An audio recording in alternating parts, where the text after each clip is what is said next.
പിന്നീട് 2017 തോന്നുന്നു BJPയുടെ national council Kozhikode നടന്നിരുന്നത്.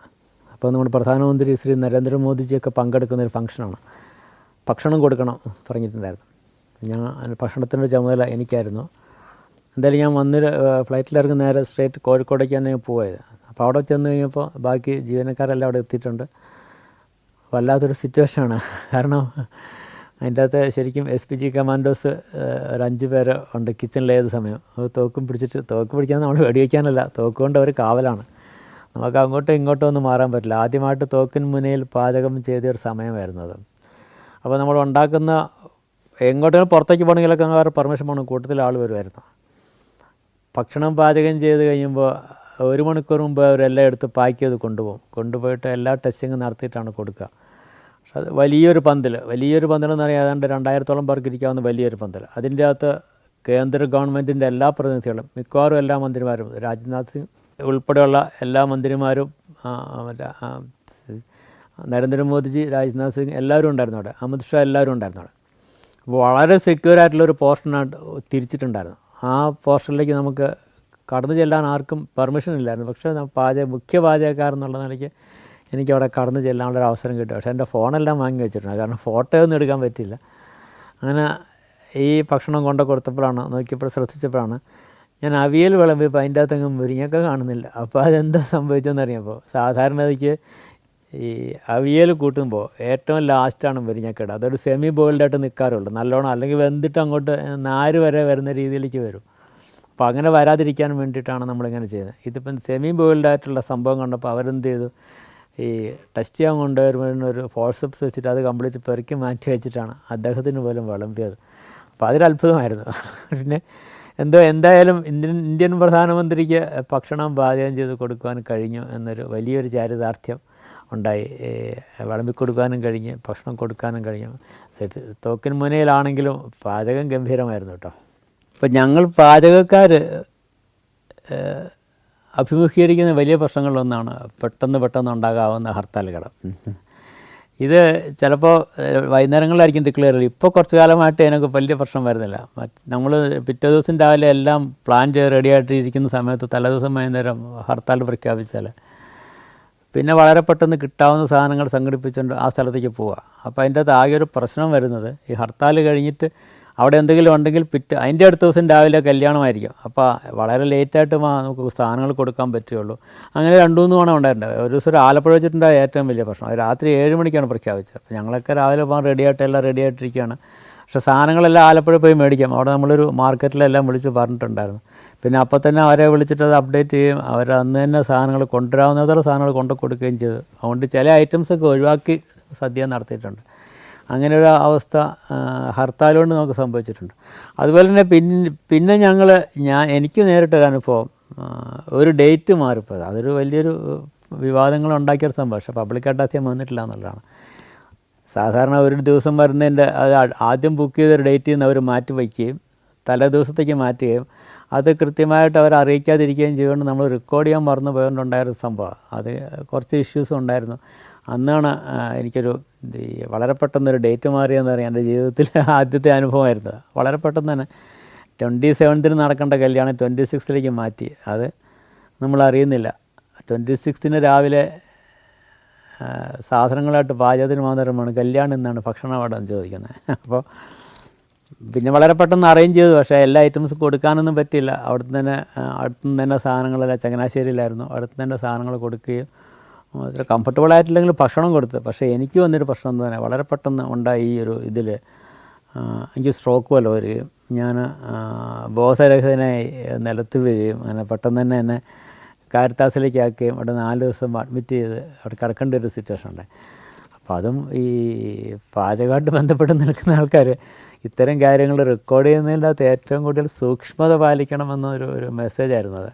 കാര്യം അവർ പറഞ്ഞതായിരുന്നു, ഡേറ്റ് തിരുത്തി പറഞ്ഞതാണ്. അത് ഫോണിൽ എപ്പോഴോ പറഞ്ഞതാണ്, നമ്മളത് നോട്ട് ചെയ്യാൻ വിട്ടുപോയി എന്നതാണ്. നമ്മൾ സാധാരണ ഡയറിയിൽ ഒരു ഡേറ്റ് എഴുതി വെച്ചാൽ ആ ഡേറ്റ് നോക്കിയിട്ടാണ് ബാക്കി കാര്യങ്ങളെല്ലാം നമ്മൾ ഫോളോ ചെയ്തുകൊണ്ടിരിക്കുന്നത്. ഡേറ്റ് മാറ്റുന്ന ഡേറ്റ് നമ്മൾ പിന്നെ ശ്രദ്ധിക്കാണ്ട് പോയി കഴിഞ്ഞാൽ വരുന്ന വിഷയം. അങ്ങനെ ഒരു സംഭവം എൻ്റെ ജീവിതത്തിൽ ഉണ്ടായിട്ടുണ്ട്. അപ്പോൾ ഒരു പാചകക്കാരനുള്ള നിലയ്ക്ക് എനിക്ക് പറയാനുള്ള ജാള്യതയൊന്നുമില്ല, കാരണം ഇത് അനുഭവിച്ച കാര്യമാണ്.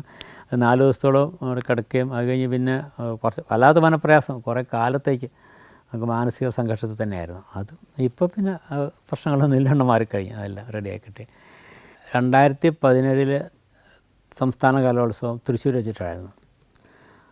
അന്നാണ് കേരള ഗവൺമെൻറ് പാചകശ്രേഷ്ഠ എന്നൊരു പുരസ്കാരം, അതായത് 1.5 കോടിയിലേറെ കുട്ടികൾക്ക് ഭക്ഷണം പാചകം ചെയ്ത് കൊടുത്തതിൻ്റെ ഇതിനായിട്ട് എനിക്ക് തന്ന ഒരു സർട്ടിഫിക്കറ്റാണ്. സംസ്ഥാന ഗവൺമെൻറ് പാചകശ്രേഷ്ഠ എന്നൊരു അവാർഡ് എനിക്ക് തന്ന് ബഹുമാനിക്കുകയുണ്ടായി. അത് ജീവിതത്തിൽ മറക്കാനാവാത്തൊരനുഭവം. കാരണം പാചകരംഗത്ത് ഗവൺമെൻറ്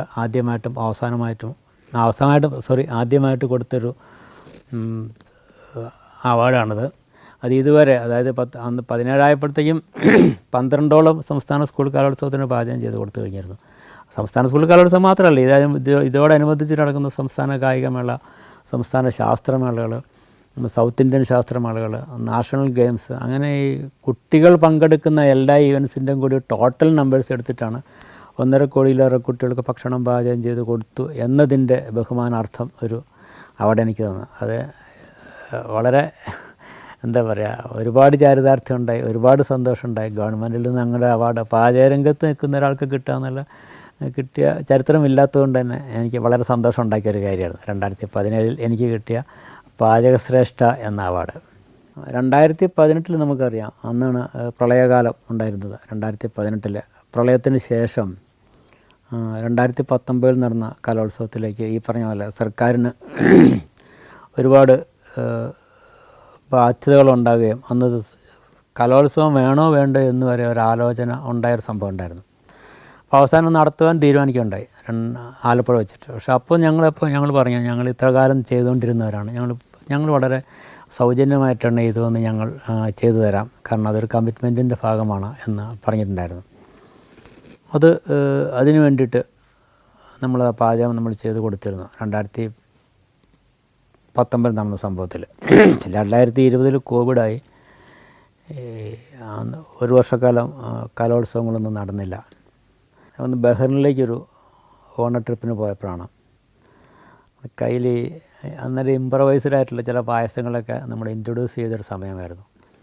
സാധാരണ കൂവപ്പൊടി കൊണ്ട് നമ്മൾ പല സാധനങ്ങളും ഉണ്ടാക്കാറുണ്ട്. അതിലൊന്ന് കുമ്പളങ്ങയാണ്, പാവയ്ക്കയാണ്. അങ്ങനെ പാവയ്ക്ക കൊണ്ട് നമ്മൾ പായസം ഉണ്ടാക്കാറുണ്ട്. പാവയ്ക്ക അത് സാധാരണ ഡയബറ്റിക് പേഷ്യൻസിന് വേണ്ടിയിട്ട് മാത്രം ഉണ്ടാക്കുന്നൊരു പായസമാണ്. കാരണം അവരെ സംബന്ധിച്ചിടത്തോളം പാവയ്ക്ക എന്ന് പറയുന്നൊരു മെഡിസിൻ കൂടിയാണ്. അപ്പോൾ അതിൻ്റെ കയ്പ്പ് മാറ്റിയിട്ട് മധുരം ചേർക്കാൻ പാടില്ല, ശർക്കരയോ പഞ്ചസാരയോ ഒന്നും പറ്റില്ല. അപ്പോൾ അതിൻ്റെ അകത്ത് അവർക്ക് കഴിക്കാവുന്ന ഏക സാധനം ഒരു നാടൻ തേനാണ്. മറ്റേ വെളിയിൽ നിന്ന് വൻതേൻ്റെ അല്ല, നാടൻ ചെറുതേനീച്ചയുടെ തേൻ അവർക്ക് ഉപയോഗിക്കാമെന്ന് പറയുന്നുണ്ട്. അങ്ങനെ ആ തേനും കൂടി മിക്സ് ചെയ്തിട്ട് ഒരു പായസം നമ്മൾ ഉണ്ടാക്കാറുണ്ട്. അതിൻ്റെ ഒരു ഇൻഗ്രീഡിയൻറ്റ് ശരിക്കും കൂവപ്പൊടിയാണ്. അപ്പോൾ ഈ ഒരു സംഭവം ബഹ്റിനിൽ കൊടുക്കാൻ വേണ്ടിയിട്ട് ഞാനൊരു പാക്കറ്റാക്കിയിട്ട്, ലേബലൊന്നുമില്ല, ജസ്റ്റ് ഒരു പാക്കറ്റാക്കിയിട്ട് മാറ്റി കയ്യിൽ വെച്ചിട്ടാണ് ബഹ്റിനിൽ യാത്ര ചെയ്തത്. ബഹ്റിനിൽ യാത്ര ചെയ്യുന്ന സമയത്താണ് ഇത് എയർപോർട്ട് വെച്ച് പിടികൂടുന്നത്. പിടികൂടി കഴിഞ്ഞപ്പോൾ അതിൻ്റെ അകത്ത് ലേബലൊന്നുമില്ല, ലേബൽ എന്തെങ്കിലും ഉണ്ട് പ്രശ്നങ്ങളില്ലായിരുന്നു. അപ്പോൾ അവർക്കത് മറ്റേ ഡ്രഗ്സുമായിട്ട് ബന്ധപ്പെട്ട എന്തെങ്കിലും കാര്യങ്ങളാണോ സംശയം ഉണ്ടായിരുന്നു. അപ്പോൾ ആദ്യം പിടിച്ചുകൊണ്ട് വയ്ക്കിയത്, ആദ്യം മുറിക്കകത്തുകൊണ്ട് ഇരുത്തിയിട്ട് ഒരാളോട്ട് കോണ്ടാക്റ്റ് ചെയ്യുവാനോ ഒന്നും ഒരവസരം പോലും കിട്ടിയിരുന്നില്ല. ഞാനൊക്കെ പേടിച്ച് എൻ്റെ ഫോണൊക്കെ ആദ്യം തന്നെ വാങ്ങി വെച്ചു. എന്താ സംഭവിക്കണമെന്ന് എനിക്ക് അറിയാൻ വയ്യാത്തൊരു സിറ്റുവേഷൻ ഉണ്ടായിരുന്നു. പക്ഷേ ലാബിൻ്റെ റിസൾട്ട് വന്നു കഴിഞ്ഞപ്പം അതല്ല എന്നും വെറും ഒരു ദിവസം പോലും ഇരിക്കേണ്ടി വന്നു നടത്താം. ഒരു ദിവസം അപ്പോൾ കൂട്ടാൻ വന്ന ആൾക്കാർക്കും പ്രശ്നമായി. അവരും കാര്യം പറയുന്നുണ്ട്. ഈ എൻ്റെ കൂട്ടത്തിൽ വന്ന് വേറെ 2 പേർ പുറത്ത് പോയി കഴിഞ്ഞപ്പോൾ അവരോട് പറഞ്ഞു ഇന്നലെ പ്രശ്നമാണെന്ന് പറഞ്ഞപ്പോൾ അവരെന്നെ അതിൻ്റെ അകത്ത് ഇടപെട്ട് നോക്കി. പക്ഷേ അത് നടന്നില്ല. ഈ റിസൾട്ട് വരുന്നതിനും വരെ എന്നെ അതിൻ്റെ അകത്ത് പിടിച്ചിരുത്തി. റിസൾട്ട് വന്നപ്പോൾ ഇത് നാച്ചുറൽ പ്രോഡക്റ്റ് ആണെന്ന് അറിഞ്ഞപ്പോഴാണ് അവരെന്നെ പുറത്തേക്ക് പറഞ്ഞിട്ട്. അപ്പോൾ ഇതുപോലെ ഈ വല്ലാത്ത മാനസികാസ്വാസ്ഥ്യങ്ങൾ ഉണ്ടാക്കാവുന്ന സംഭവങ്ങൾ ഒരുപാട് ഈ പാചകത്തിന് പോകുന്ന സമയത്തൊക്കെ നമുക്ക് ഫീൽ ചെയ്യാറുണ്ട്. അത് ചില സ്ഥലങ്ങളിൽ നമ്മൾ കുറച്ച് ഓവർ സ്വാതന്ത്ര്യം എടുത്തിട്ട് പോകുമ്പോഴേ ഇതൊക്കെ വേണമെങ്കിൽ നമ്മൾ ഒഴിവാക്കാവുന്നതാണ്. പക്ഷെ അത് കൊണ്ടുവരാൻ പറയുമ്പോൾ നമ്മളെല്ലാം ഏറ്റിട്ട് പോകും. അങ്ങനെ ഏറ്റിട്ട് പോകുമ്പോഴാണ് ഇത്തരം ഇഷ്യൂസ് അതിലേക്ക് നമുക്ക് വരാൻ പോകണം. 2022 പ്രശ്നം ഉണ്ടായത്. ഒന്ന് UK പ്രോഗ്രാം ഉണ്ടായത്. പ്രശ്നമില്ല കേട്ടോ. UK അവിടെ കുറേ പ്രോഗ്രാംസ് അവർ അറേഞ്ച് ചെയ്തിട്ട് അതിനെല്ലാം അഡ്വാൻസൊക്കെ വാങ്ങിയിട്ട് എന്നോട് ചെല്ലാൻ പറഞ്ഞു ഓണക്കാലത്ത്. പക്ഷേ ഞാനവിടെ ചെന്നിറങ്ങിയപ്പോഴത്തേക്കും ക്യൂൻ എലിസബത്ത് മരണപ്പെട്ടിരുന്നു. അപ്പോൾ 9 ദിവസത്തെ മോർണിംഗ് പ്രഖ്യാപിച്ച സമയം. അതുകൊണ്ട് എല്ലാ പ്രോഗ്രാംസും ക്യാൻസൽ ചെയ്യേണ്ടി വന്നു. വെറുതെ അവിടെ പോയി 4-5 ദിവസം ചുറ്റിക്കറങ്ങിയിട്ട് അവസാനം ബർമിംഗ്ഹാമിൽ പോയി ഒരു 200 പേരെ ചെറിയൊരു പരിപാടി ചെയ്ത് കൊടുത്തിട്ട് തിരിച്ചു വന്നു. 7 ദിവസം നമ്മുടെ സ്പെയറായിരുന്നു മിച്ചം. അത് ഒട്ടും പ്രതീക്ഷിക്കാത്തൊരു അനുഭവമാണ്. കാരണം നമ്മളിവിടുന്ന് കയറുമ്പോൾ വിഷയമൊന്നുമില്ല, ഇറങ്ങിയപ്പോഴത്തേക്കും ഈ പ്രശ്നം കഴിഞ്ഞു, സംഭവം നടന്നു കഴിഞ്ഞു. കലോത്സവങ്ങൾ കൂടുതൽ പങ്കെടുത്തോടുകൂടി ഈ പൊതുവെ സ്വീകാര്യത കൂടുതൽ വരികയും ഒരുപാട് ഓർഡറുകൾ നമുക്ക് വന്നു ചേരാൻ തുടങ്ങുന്നത്. അപ്പോഴേക്കും നമുക്കതൊന്ന് ഫീഡ് ചെയ്യാനുള്ളൊരു സാവകാശം അല്ലെങ്കിൽ സൗകര്യം ഉണ്ടാക്കേണ്ട ഒരു ഇൻഫ്രാസ്ട്രക്ചർ ഉണ്ടാക്കേണ്ട ഒരു കാര്യം വന്നിട്ടുണ്ടായിരുന്നു. അപ്പോൾ അതൊരു 2014-15 ആയപ്പോഴേക്കും നമുക്ക് നമ്മുടെ അടുക്കളയിൽ നിന്നും അല്ലെങ്കിൽ കുഞ്ഞടുക്കള വളരെ ചെറിയൊരു ഷെഡ് മാത്രമായിട്ടുണ്ടായിരുന്നു. അത് പിന്നെ ഒരു മോഡേണൈസ് ചെയ്യാന്ന് പറഞ്ഞാൽ ആധുനിക രീതിയിലേക്ക് അത് മാറ്റാൻ വേണ്ടിയിട്ടുള്ളൊരു തീരുമാനം ഉണ്ടാകുകയുണ്ടായി. അപ്പോൾ അതിന് ആദ്യം തന്നെ നമ്മൾ ചെയ്തിരുന്ന ഒരു വേസ്റ്റ് വാട്ടർ ട്രീറ്റ്മെൻറ്റ് പ്ലാന്റ് ആയിരുന്നു.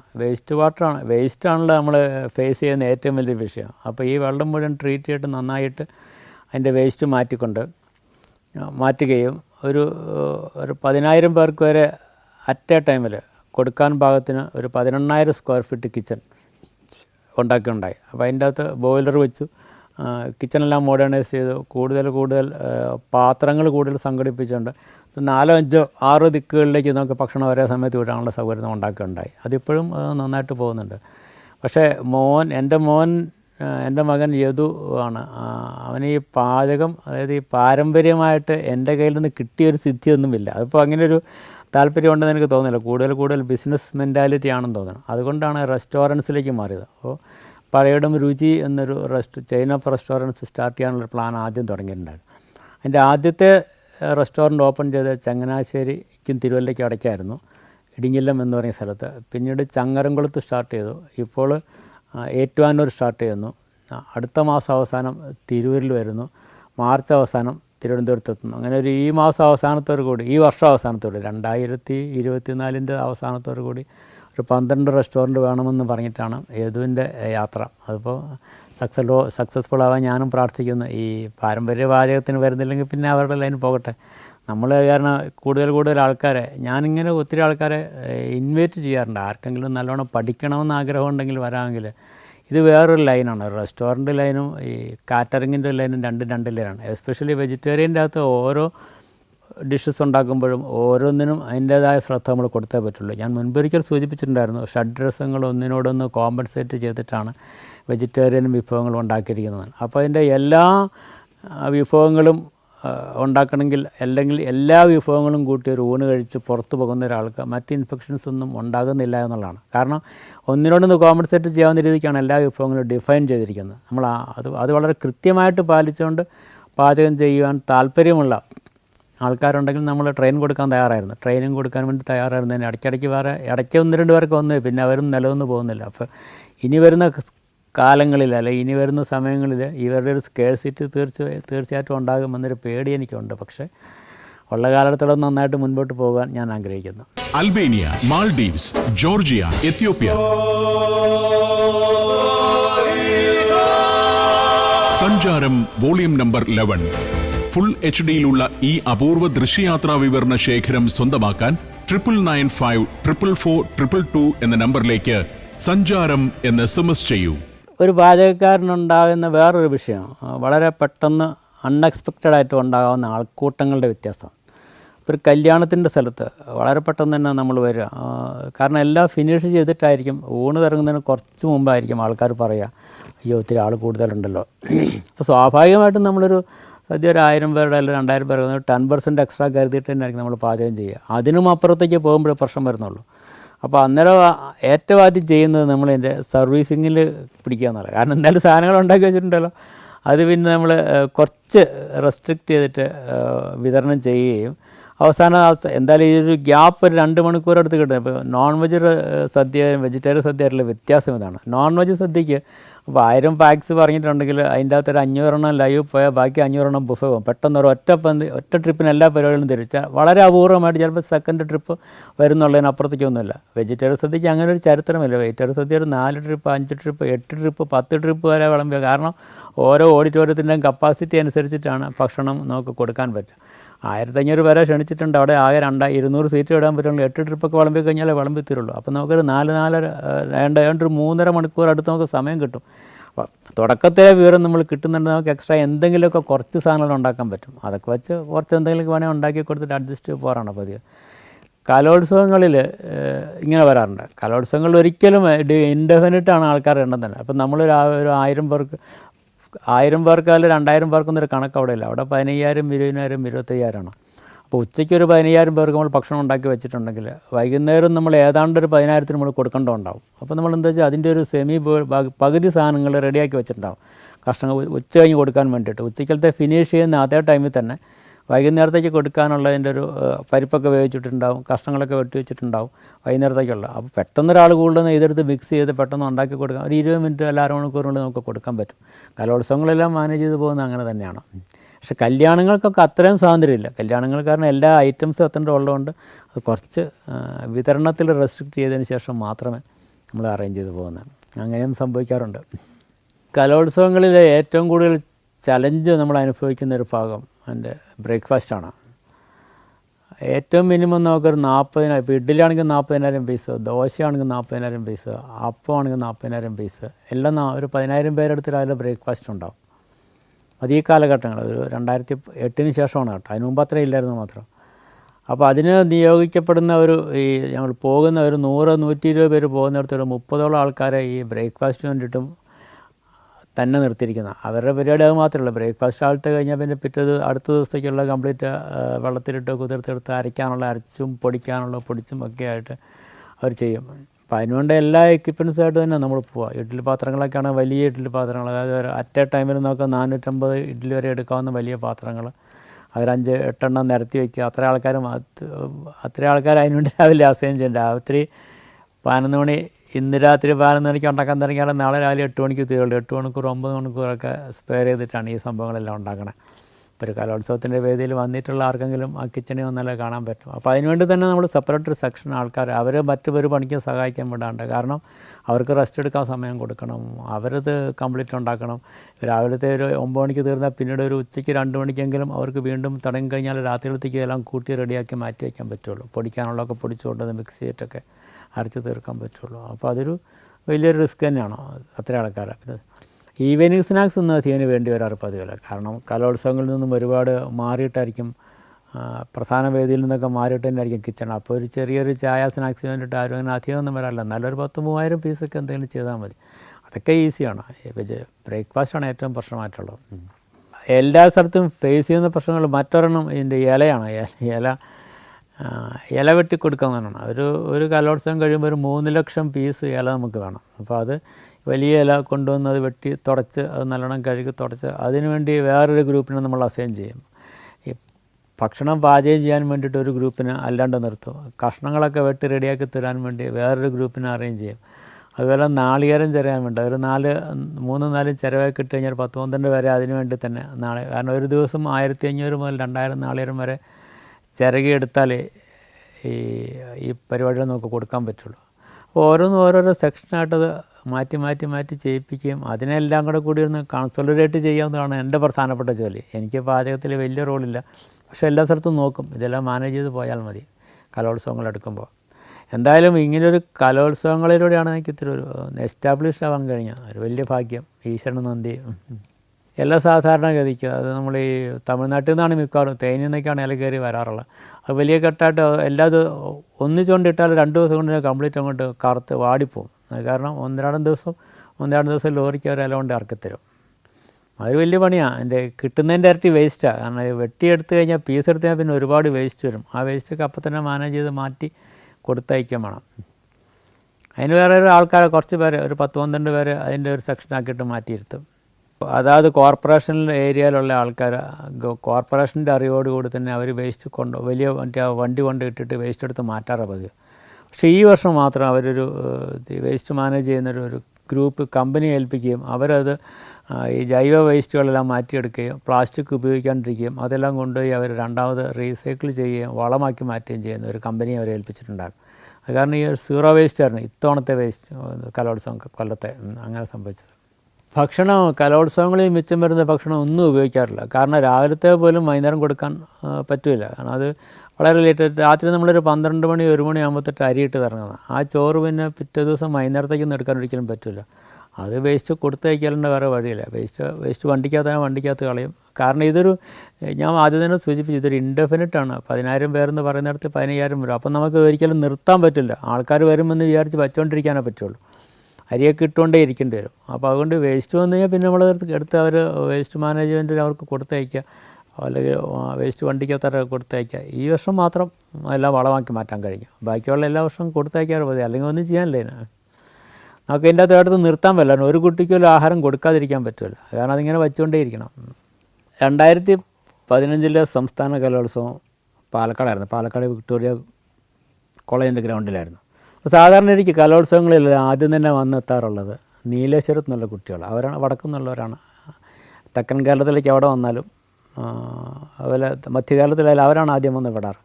അപ്പോൾ അന്ന് ഈ കലോത്സവത്തിൻ്റെ തലേ ദിവസം രാത്രിയിലാണ് ഇവരെത്തിയത്. അപ്പോൾ എന്നോട് പറഞ്ഞു, നീലേശ്വരത്ത് കുറച്ച് കുട്ടികൾ വരുന്നുണ്ട്, ഭക്ഷണം കൊടുക്കാൻ എന്തെങ്കിലും വഴിയുണ്ടോ? അപ്പോൾ ഒരു 7 മണി സമയമായുള്ളൂ. ഞാൻ പറഞ്ഞു എപ്പോഴാണ് എത്തുക? 9:30 അവർ വരാണ്. ഓക്കെ, 2.5 മണിക്കൂറുണ്ടല്ലോ. അപ്പോൾ 100-150 കുട്ടികളുള്ള അവർക്ക് ഭക്ഷണം കൊടുക്കാൻ 2.5 മണിക്കൂറൊക്കെ നമുക്ക് ധാരാളമല്ലേ. വളരെ പെട്ടെന്ന് തന്നെ ഞാൻ അവർക്ക് വേണ്ട ഭക്ഷണം എല്ലാം ഉണ്ടാക്കി എല്ലാം റെഡിയാക്കി വെച്ചത്. അപ്പോൾ അവർ സ്വീകരിച്ചവർക്ക് റെയിൽവേ സ്റ്റേഷനിൽ അവർ സ്വീകരിച്ചപ്പോൾ റിസപ്ഷൻ കമ്മിറ്റി അവർക്ക് എല്ലാവർക്കും ഓരോ പൂച്ചെണ്ട് കൊടുത്താണ് അവർ സ്വീകരിച്ചത്. ഓരോ കുട്ടിക്കും ഓരോ പൂച്ചെണ്ട് കൊടുത്തു. അപ്പോൾ അവരോടൊന്ന് സത്യം പറഞ്ഞാൽ അവരൊന്നും ഭക്ഷണമൊന്നും കഴിച്ചിരുന്നില്ല. ഉച്ചയ്ക്ക് പോകുന്ന കുട്ടികളാണ്, കാര്യമായിട്ടൊന്നും കഴിക്കാൻ പറ്റുന്നില്ല. എല്ലാവരും നല്ലോണം വിശന്നിട്ടായിരുന്നു വന്നിരുന്നത്. ഭക്ഷണം നിറച്ച് വയറ് നിറയെ ഭക്ഷണം കിട്ടുവാണെങ്കിൽ കുട്ടികൾക്കൊക്കെ ആകെപ്പാടെ വലിയൊരു സന്തോഷമായി. അവരെന്നിട്ട് എന്ത് ചെയ്തു അറിയാം, ഈ കിട്ടിയ പൂച്ചെണ്ടുകളെല്ലാം കൂടി ഒന്നിച്ച് ഒരു വലിയ ബൊക്കെയാക്കിയിട്ട് ഈ എല്ലാ കുട്ടികളും കൂടി വന്നിട്ട് എൻ്റെ കൊണ്ട് തന്നിട്ട് പോയി. അപ്പോൾ അവരുടെ ഒരു അക്സെപ്റ്റൻസ് ഉണ്ടല്ലോ, ആ കുട്ടികൾക്ക് തോന്നിയൊരു വികാരം. കാരണം അവർക്ക് കിട്ടിയൊരു ഭക്ഷണമാണ്, അവർക്ക് കിട്ടിയ പൂച്ചെണ്ട് അതുപോലെ തന്നെ ഒരു വലിയ ബൊക്കെയാക്കിക്കൊണ്ട് ഞങ്ങൾക്ക് എല്ലാവർക്കും കൂടി കൊടുക്കാനായിട്ട് എൻ്റെ കയ്യിൽ കൊണ്ടു തന്നു. അത് ഈ കലോത്സവത്തിന് പോയിട്ട് ഇതുവരെ ഈ കാലഘട്ടങ്ങളിലൊക്കെയും പോയപ്പോഴും ഇത്രയും ഹൃദ്യമായ ഉള്ളിൽ തൊട്ടൊരു അനുഭവം കലോത്സവത്തിനുണ്ടായിട്ടില്ല. കാരണം കുട്ടികളുടെ ഭാഗത്തുനിന്ന് അങ്ങനൊരു സംഭവം ആദ്യമായിട്ടാണ് ഉണ്ടായത്. അവർക്കത് എങ്ങനെ തോന്നിയെന്ന് എനിക്കറിയില്ല. ആ പിള്ള മനസ്സിൽ കള്ളമില്ല എന്ന് പറയുന്ന പോലെയായിരിക്കാം. എന്തായാലും സാധാരണയ്ക്ക് അങ്ങനെ വരുന്ന കുട്ടികൾ ഭക്ഷണം കഴിച്ചിട്ട് വീട്ടിൽ പോകേണ്ട ആൾക്കാരാണ്. പക്ഷേ അവരാരും പോയില്ല. ഭക്ഷണം കഴിച്ചിട്ട് എല്ലാവരും കൂടി കൂട്ടം കൂടി എന്നിട്ട് ഇതെല്ലാം കളക്ട് ചെയ്ത് ഒരു വലിയൊരു ബൊക്കെ ആക്കിയിട്ട് കൊണ്ടുതന്നു. അത് എൻ്റെ ഒരു പ്രത്യുപകാരത്തിന് ആ ഒരു നന്ദി, ആ ഒരു സ്നേഹം എൻ്റെ ജീവിതത്തിൽ ഞാൻ മറന്നിട്ടില്ല കേട്ടോ, മറക്കാനും പറ്റുന്നില്ല. ഒരു പാചകക്കാരൻ എന്നതിനപ്പുറത്തേക്ക് ഒരുപാട് കാര്യങ്ങൾ പഠിക്കണമെന്നൊക്കെ ആഗ്രഹമുള്ള ഒരാളായിരുന്നു ഞാൻ.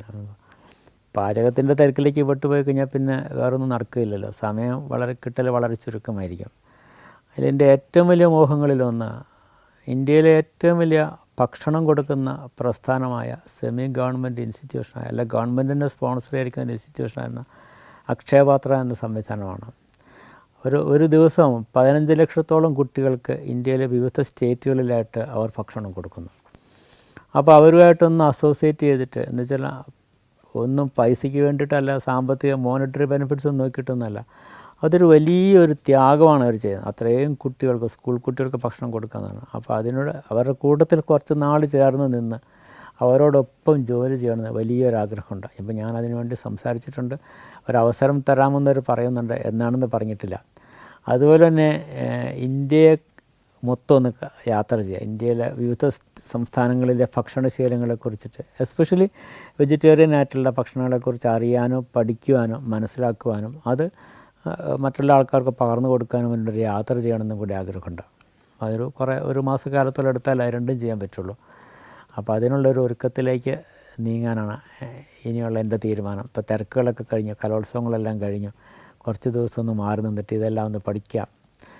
എത്രമാത്രം പഠിക്കുന്നു നമ്മൾ അത്രയും റിഫൈൻഡായിട്ട് വരിക എന്നുള്ളതാണ്. ഇതൊരിക്കലും തീരുന്നില്ല പാചകം എന്ന് പറഞ്ഞ സാധനം. അപ്പോൾ ഞാൻ തന്നെ നോക്കിക്കഴിഞ്ഞപ്പോൾ സാധാരണഗതിക്ക് നമ്മളിപ്പം മലയാളത്തിൽ മലയാളിക്ക് അറിയാവുന്ന വെജിറ്റേറിയൻ വിഭവങ്ങൾ ഒരു 25, 30, 40 അല്ല 50 വിഭവങ്ങൾക്ക് അപ്പുറത്തേക്ക് നമുക്കൊന്നും മനസ്സിലാക്കാൻ കഴിഞ്ഞിട്ടില്ല. പക്ഷേ 6000-ഓളം വെജിറ്റേറിയൻ വിഭവങ്ങൾ ഇന്ത്യയിൽ അങ്ങും ഇങ്ങോട്ട് പ്രചാരത്തിലുണ്ടെന്നുള്ളതാണ്. അപ്പോൾ നമുക്കൊന്നും അറിയുന്നില്ല, നമ്മളിപ്പോഴും ശിശുക്കളാണ്. പിന്നെ പാചകക്കാരൻ എന്ന് പറഞ്ഞ് നടക്കുക എന്നുള്ളതിനപ്പുറത്തേക്ക് ഈ കാര്യങ്ങളൊക്കെ പരമാവധി മനസ്സിലാക്കുകയും അത് ഇനി വരുന്ന തലമുറയ്ക്ക് താല്പര്യമുള്ള എല്ലാ ആൾക്കാർക്കും പറഞ്ഞു കൊടുക്കണം എന്നൊരാഗ്രഹത്തിന് വേണ്ടിയിട്ട്, ആ ഒരാഗ്രഹത്തിൻ്റെ പൂർത്തീകരണത്തിന് വേണ്ടിയിട്ട് ഒരു യാത്രയിലേക്കുള്ള തീരുമാനമാണ്. അപ്പോൾ അതിന് തയ്യാറെടുത്തുകൊണ്ടിരിക്കുന്നു.